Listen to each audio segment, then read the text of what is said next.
Ang panoorin niyo po mga reactor po yung mga binanggit dito. KOGR Team VSM Reactors na kinabibilangan ni na Kalingap Official, Global Reactors, Kalingap Marie Pineda, Kalingap Emerita Sario, Trimatet Gabarda, Anthony Pedrero, Tony TV, Liz TV, KOJR Hong Kong, James Molina, Marilyn Conanan, Christy Fermosilio, Bricks TV, Baby Roda Vlog, Laila Guerrero TV, Mami ATV, Maya Vlogs, Caroline Rivera, Libra Girl 84, Erica Alpon, Carmi Gallardo Vlogs, and Bernadette Bodino. Patuloy po sana nating suportahan ang mga solid Kalingap Reactors. Maraming salamat mga Kalingap. Suportahan din po ninyo si Kalingap Tony, siya po yung mga kasama ni Kuya Bal. Suportahan po natin po Kalingap Tony po. Salamat.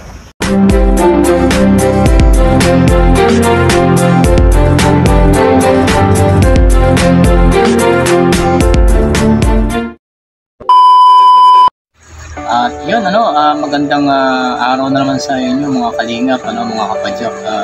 Ito, for today's reaction video, kaya nakakalungkot to para sa isang tatay, Siyempre, alam naman natin na sina Kuya Bal na at yung pinakamagulang, kasi sila na yung halos nagbigay, nag-provide ng treatment dito sa ating topic para sa video na to. Pero bago po ang lahat, sa mga hindi pa po nakasubscribe sa aking YouTube channel, please subscribe my YouTube channel. At syempre, wala naman lahat na ito kung hindi dahil sa founder ng Kalingap na si Kuya Bal Santos Matubang at sa kanyang bahay na si Ate Edong Dad. Syempre kay Kalingap lang sa buong team Kalingap. At ito na po, umpisa na po natin ang pagbibigay ng isang reaction video dito sa nangyari na pagbawi ng nanay ni Reyna dito kay Reyna mismo sa kustodiya ng kanyang Mama Roda. Ito, pakinggan natin yung maikling pagpapahayag ni Kuya Bal at anong kanyang opinion pagdating dito sa pangyayari o sa nangyayaring ito. Tara mga Kalingap. Ano po sa inyong palagay mga Kalingap? Ano po sa palagay mo tungkol sa nangyari, Yung decision po ni Melanie about kay Reyna. Sa palagay niyo po, mga Kalingap, siya ba'y namulat o nawakwak? Siya ba'y namulat na bilang isang ina, dapat siya ang number 1 na mag-aalaga sa anak niya? Bilang isang ina, dapat siya ang magpapakain, magbibihis lahat sa kanyang anak bilang isang ina. O, siya ba'y nawakwak? Ano po sa palagay ninyo? Si Melanie ba ay namulat na dapat lang siyang mag-alaga sa kanyang anak? Or si Melanie po ay nawakwak ng mga wakwak? Daw, ayon pong magsabing namulat ay dito ng letter N. Pag-comment kayo ng letter N, namulat Kuya Bal, letter N. Pag nawakwak, W. Sige daw po, atin pong i-check at balansin natin kung talagang saan siya parte dito. Siya ba ay namulat talaga? Oy, fan Sauce W. Gary G. Nawakwak. Tambahuka, Residente. Nawakwak din daw po. Vanessa Pitel. Nawakwak din daw po, sabi niya. Rinas Community. Namulat. O yan, ha? Tama yan. Namulat. O. Sino pa? Chrislyn Vlogs. Nawakwak. O. Sino pa rito? Helen Sikal. Nawakwak. And Grace Lubacos. Nawakwak. Bakit puro kayo nawakwak dito? Yan o. Andrea. Namulat. Kasi pag kayong namulat, Juliet Balagusa, nawakwak. So, Ima Balaes, namulat. Yan.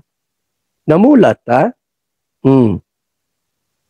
Subalit, dami ng mga nagkukomento po, mga kaibigan,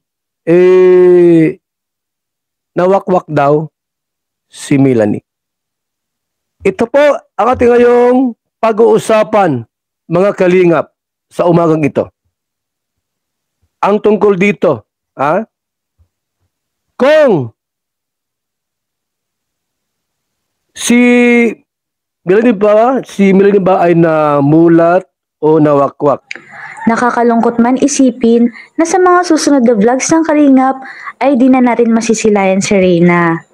Dahil ang kanyang ina ay naisa siyang kunin. Sa kabila ng pag-aaruga, pagmamahal ng Team Kalingap at ni Ate Roda at sa sana'y magandang kinabukasan na nag-aantay sa dalagang si Reyna, ano ang dahilan ng biglang pag-uha sa kanya? Personal bang rason ng ina o nawakwak ng iba? Ang buong istorya, tutukan sa live ni Kuya Val Santos Matubang ngayong umaga. Yan.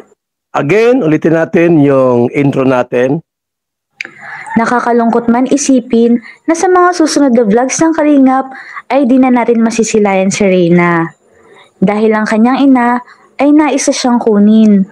Sa kabila ng pag-aaruga, pagmamahal ng Team Kalingap at ni Ate Roda at sa sana'y magandang kinabukasan na nag-aantay sa dalagang si Reyna, ano ang dahilan ng biglang pag-uha sa kanya? Personal bang rason ng ina o nawakwak ng iba? Ang buong istorya, tutukan sa live ni Kuya Val Santos Matubang ngayong umaga. May mga live ako po noon, mga kalingap, na binabanggit ko po. At yun, nakakita naman natin at napanood natin kay Kuya Val na mayroon siyang espekulasyon na hindi ito mismo parang ganon, parang hindi ito mismo kagustuhan o sinasadyang gawin ng nanay ni Reyna. Dahil nakikita naman natin yung nanay ni Reyna sa mga lumalabas na video ay para siyang parang hindi niya alam, parang paano ba natin ma-describe yun? Kasi hindi ko masabing parang inosente yun. Kasi hindi naman siya totally inosente. Dahil siya yung magulang, kaya siya yung mas malaki ang karapatan. Kaya sabi nga ni Kuya Val na mapapanood yan sa mga bagong ilalabas na video ni Kuya Val. May sinabi siya na wala naman talagang siya kahit kadating na karapatan pagdating kay Reyna dahil sino ba naman siya, di ba? Siya ay isang vlogger lang naman na tumulong kay Reyna upang mapagamot na mapaayos yung buhay na Reyna. Yun, di ba? Ang karapatan pa rin kasi ay dito kaya sa nanay ni Reyna, no? Kaya eto, sa mga susunod na mga tagpo na mapapanood nyo sa YouTube channel ni Kuya Val ay pinaubayan niya na sa kasungian ng magulang, at ang sana lang na mangyari ay huwag bumalik sa dati o baka mas malala pa kung mangyari. Kaya dito sa pangyayaring ito ay sobrang nalulungkot ang hindi lang naman ang ang isang Kuya Bal kasi hindi naman ito yung usapan na hindi naman ito yung pinag-uusapan na na dahil sa nagastos o dahil sa mga effort na ginawa. Kasi mahal na mahal talaga nila si Reyna, no? Ano ba ang ginawa ng nanay niya noong mga panahon na si Reyna ay nasa ganyang sitwasyon, di ba? Wala naman. At dahil matagal na panahon bakit ngayon lang naisipan ng nanay na bawiin? So may mga usap-usapan naman na baka bawiin pero hindi ginagawa. Bakit? Dahil malamang sa malamang 100% yan talaga may nag-udyok dyan. Hindi po pwedeng wala, may nag-udyok dyan. Sa mga nag-udyok naman na yan, maaring yan ay isa sa mga gusto makinabang sa team na tinatamasa ni Reyna. Kahit di ba, kahit ganyan si Reyna na isa yan sa mga viral, super viral yan sa Kalingap, kaya interesado itong mga napagsamantalang mga gustong makalamang sa pinaghirapan ng iba. Pero kay kila Kuya Bal at kay kila Kalingap Rob naman ay hindi ito usapin ng bahala ka dyan kung gusto mo kami lamangan. Pero ang usapan kasi rito, ang pinaka punto nila rito is okay na maayos na si Reyna. Nakakausap na nga compare sa mga bago pa lang po sa aking YouTube channel at hindi pa kilala si Reyna ay panoorin niyo po sa buong vlog ni Kalingap Rob tungkol sa buong vlog niya yun tungkol kay Reyna at malalaman niyo po kung sino si Reyna sa Team Kalingap para sa kalaman nyo lang at para makasunod kayo sa pinag-uusapan natin at makarelate kayo. Sobrang viral ito kaya gustong pakinabangan. At hindi naman ito pag-iinteresan ng iba kung ito ay pipitsugin na i-vlog lang. At sa mga tao na patuloy na gumagawa ng ganyan na pinakikinabangan ang obra ng iba o ang pagsisikap ng iba ay mahiya-hiya naman kayo dahil sa ginagawa nyo ay hindi nakakatuwa. Kung may galit kayo sa Kalingap, huwag niyong isaalang-alang yung kapakanan ng isang taong minsan ay nakitaan ng sobra ang kapansanan at ngayon ay nakikita nyo naman na ang laki ng improvement ni Reyna at nakakalungkot para sa kagaya niyan ni Kuya Bal at nila Kalingap Rob. Mahal na mahal nila yan, sobrang mahal na mahal nila at sobra din syempre yung kalungkutan nila dahil may hiwalay sa kanila pagkasalagaan nila Ate Roda ng kanilang panahon at pagsumikapan na mapabuti si Reyna, bigla lang mapupunta to sa kamay ng hindi naman natin kilala at wala naman din talaga sa lugar wala naman sila sa posisyon sila Kuya Bal para huwag pumayag na bawiin si Reyna kasi unang-una nanay yun ni Reyna. Kung sino ang may karapatan dyan, walang iba kung hindi ang nanay, ang mga magulang. At kesa magkaroon pa ng hindi magandang pag-usap, minabuti na lang nila Kuya Bal na ibalik na at isole. At yun, mapapanood nyo rin naman sa mga susunod na video ni Kuya Bal at na hindi na siya pumapayag na ibalik pa dahil baka mamaya pagbalik lang ay mas malala ang maging kalagayan kesa rin sa dating nakita nila. Kaya yun, nakakalungkot lang na isa kami sa mga nalulungkot kasi nasubaybayan ko rin yung si Reyna mula nung hindi pa siya okay at ngayon nagkaroon siya ng malaking pagbabago, ano pa ba, hindi kasi natin masabi na nanay ang may kagustuhan talaga yun. Kasi ako kasi magulang, walang magulang na maghahangad ng hindi maganda ng pangit sa mga anak nila. Kaya napansin din namin na hindi ito kagagawa ng nanay ni Ate Melanie.